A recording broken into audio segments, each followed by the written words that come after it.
This happened about 5 years ago, back when I was in my early 20s, and, I can't lie, pretty broke. I was driving a real clunker of a car, a '98 sedan that sounded like a blender full of rocks every time I turned the key. But it was mine, and it got me from my dead-end retail job to my cheap apartment, so I couldn't complain. This particular night, I was driving back from visiting my parents, which was about a 3-hour trip, mostly through these winding country backroads that cut through miles of farmland and dense forest.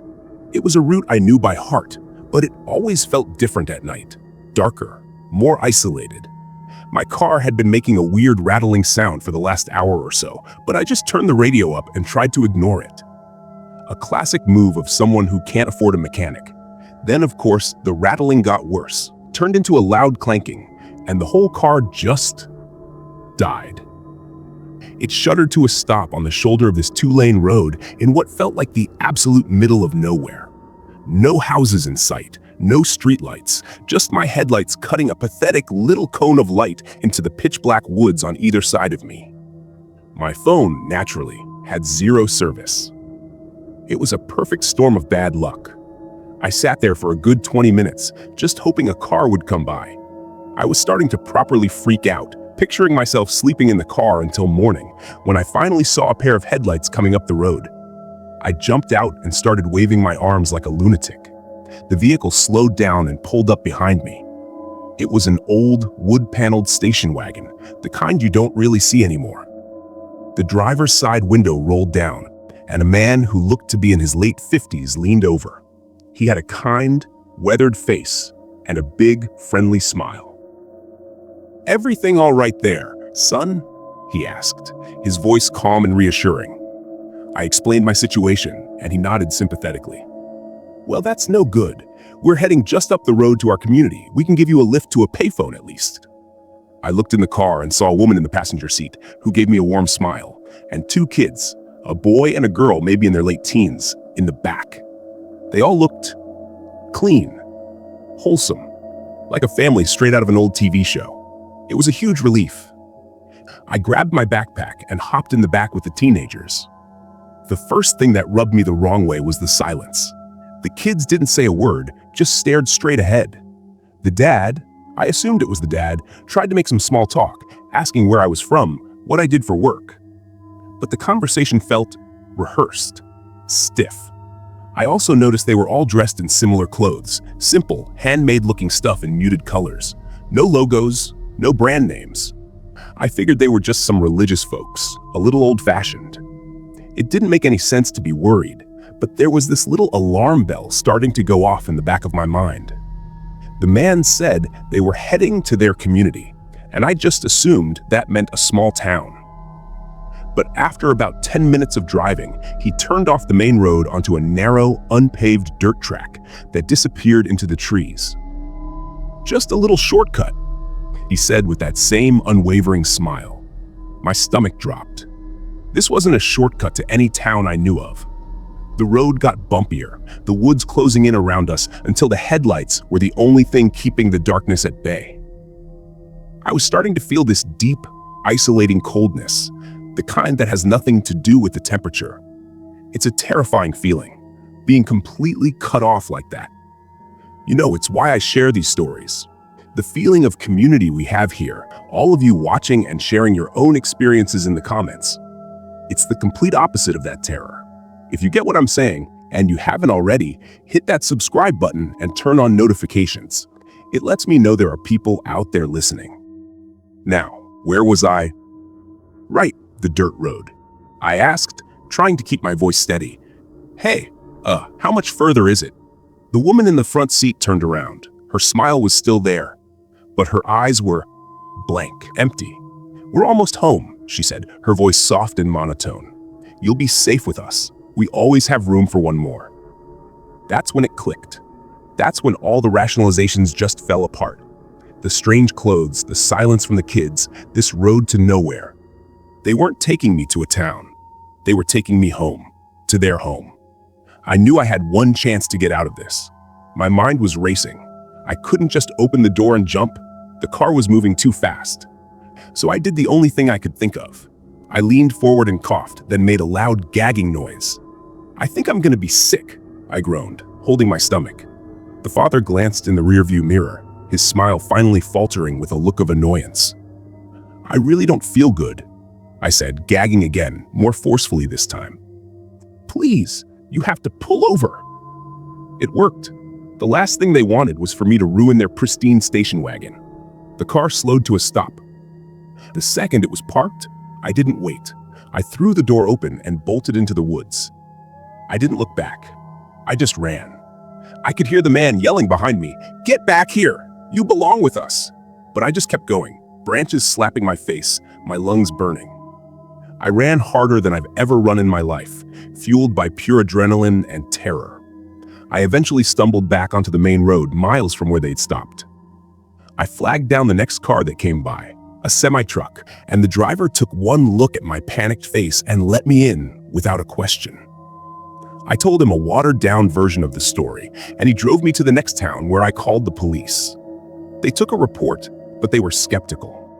A weird family in a station wagon on a non-existent road? There was nothing they could do. I got my car towed the next day, and it cost me damn near everything I had to fix it. I never found out who that family was, or what their community was all about. But sometimes when I'm driving at night, I think about what would have happened if I hadn't pretended to be sick. What home looked like. And I'm certain it was a place I never would have left.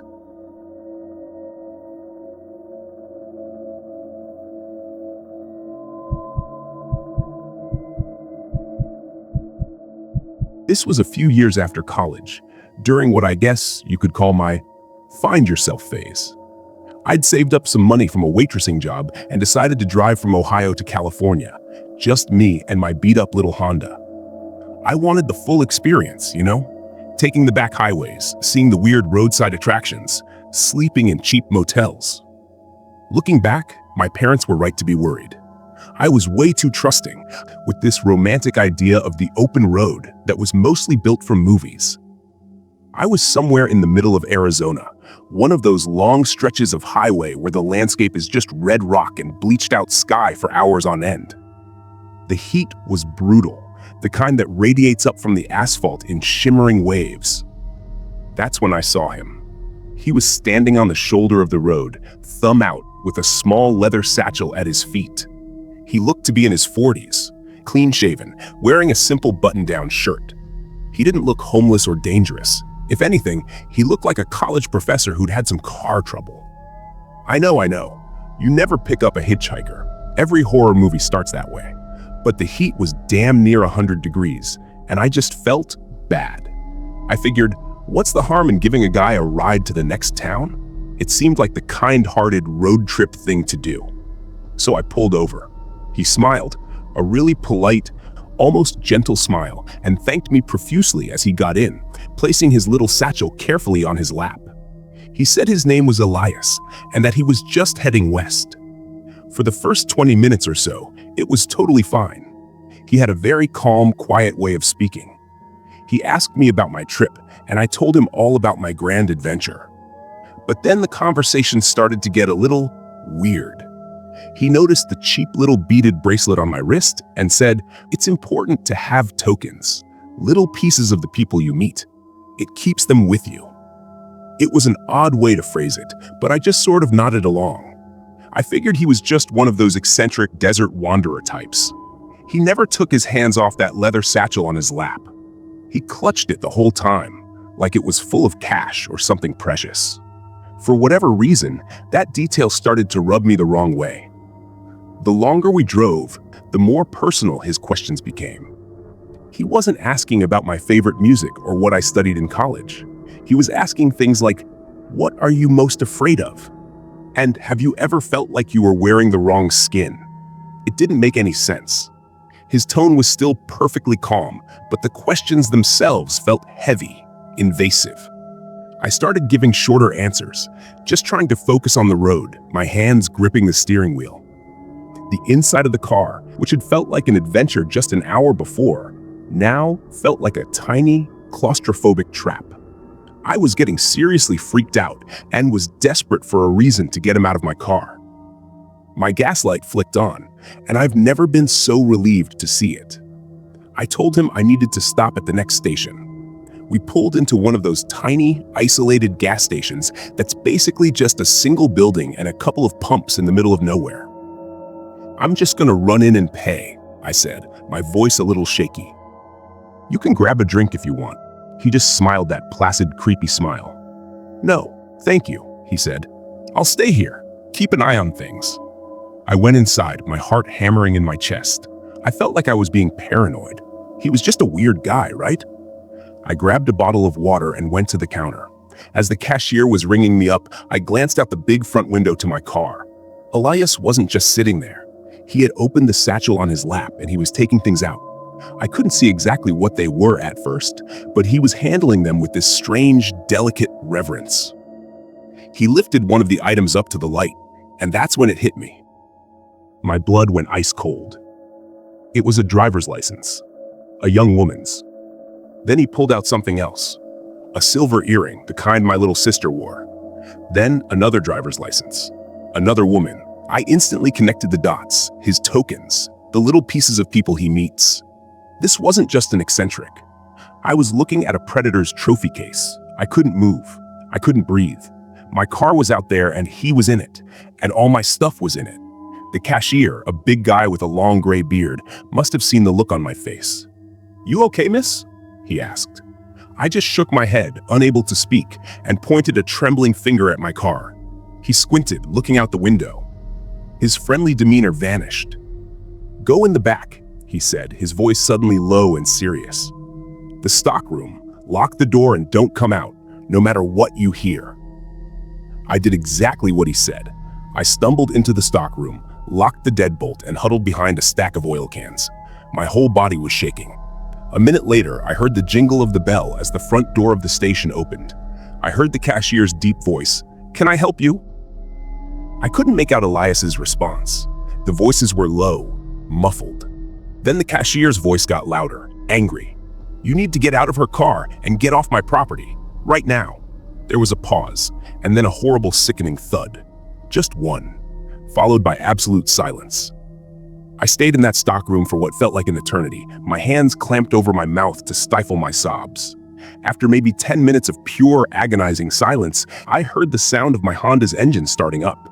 I heard the tires crunch on the gravel as it pulled away, speeding down the highway until the sound faded into nothing.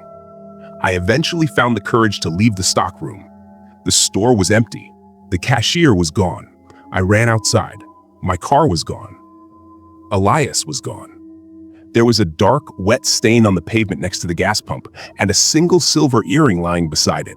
The police came, but there wasn't much they could do. They treated me like I was a hysterical kid who'd lost her car. There was no sign of the cashier, no sign of Elias. It was like they had both just vanished into the desert air. I never got my car back. I had to call my dad to come get me. And it was the most humiliating, terrifying end to an adventure I could have imagined. I don't know what happened to that cashier. I don't know if he saved my life or if I just led that monster right to him. It's safe to say, I don't pick up hitchhikers anymore. And sometimes I wake up in a cold sweat, thinking about that little leather satchel and wondering if my driver's license was meant to be the next token inside.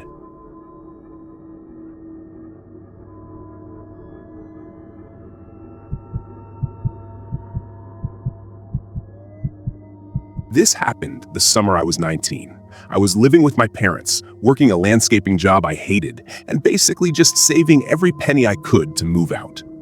My best friend, Mark, was living about 200 miles north, and his band was playing their biggest show yet at some local festival. I promised I'd be there, but I just had to sink my last $300 into a car repair, and I was completely broke. So, in a move that proves I had more confidence than common sense, I decided to hitchhike. I made a cardboard sign that just said North on it and stood by the on-ramp to the interstate, feeling like I was in some old movie. I let a few sketchy-looking cars pass, but after about an hour of baking in the sun, my standards started to drop. That's when a clean, late-model sedan pulled over. The guy behind the wheel looked normal, like a dad. He was probably in his late 40s, wearing a polo shirt, and he had a friendly, slightly tired look about him. He asked where I was headed, and when I told him, he broke into a big grin. "Well, what do you know?" he said. "I'm going right past there. Hop in." The first thing I noticed when I got in was the smell. It was overwhelmingly clean, like someone had just doused the entire interior with bleach and Pine Sol. On top of that, there was a dozen of those little pine tree air fresheners hanging from the rearview mirror, swinging back and forth. It was so strong it almost made my eyes water. I figured he must have just detailed the car, or maybe he was a smoker trying to cover up the smell. I didn't think much of it. He introduced himself as Frank, and he was easy to talk to. We chatted about music, my landscaping job, his work as a traveling salesman. Everything seemed completely fine. But after about an hour on the highway, he took an exit. "Gonna take a little back road from here," he said cheerfully. "Way more scenic, cuts off about 20 minutes. I didn't know the area, so I had no reason not to believe him. The road quickly went from a 2-lane highway to a narrow country lane, flanked by dense, overgrown woods on both sides. We hadn't passed another car in what felt like forever. That's when this low-key anxiety started to creep in. It was a feeling I couldn't quite place. Frank was still talking, but I started noticing little things. He had these dark, reddish-brown stains on the cuffs of his light-colored polo shirt, almost like dried paint. Or something else. I also saw a heavy-duty shovel in the back seat, the kind with a sharp, pointed tip. I tried to rationalize it. He's a salesman. Maybe he gets his hands dirty. Maybe he keeps a shovel for emergencies.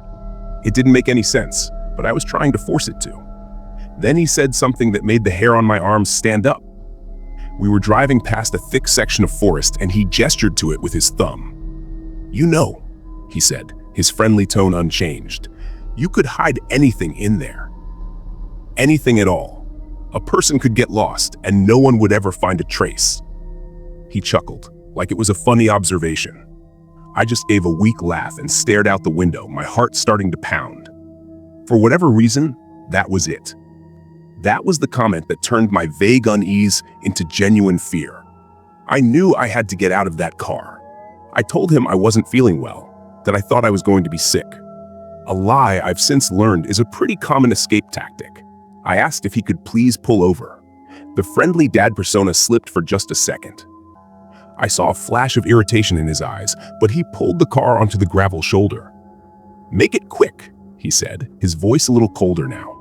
The moment the car stopped, I didn't fake being sick. I just said, "You know what? Thank you so much for the ride, but I think I'm just going to get some air and try my luck from here." I reached for the door handle. It didn't open. I pulled it again. Nothing. I looked at the lock. It was down. I tried to pull it up, but it wouldn't budge. That's when it hit me. The child lock was on. Frank was just sitting there, staring straight ahead at the road, not looking at me. He had a faint little smile on his face. "I don't think so," he said, his voice quiet and calm. "I think you're going to stay with me for a little while longer." I was in full-blown panic mode. I started banging on the window, screaming. It was useless. We were in the middle of absolutely nowhere. He didn't even flinch. He just put the car back in drive and started pulling slowly back onto the road, as if my screaming was just background noise. In a last-ditch effort, fueled by pure adrenaline, I lunged forward from the back seat, reached over his shoulder, and yanked the steering wheel as hard as I could to the right.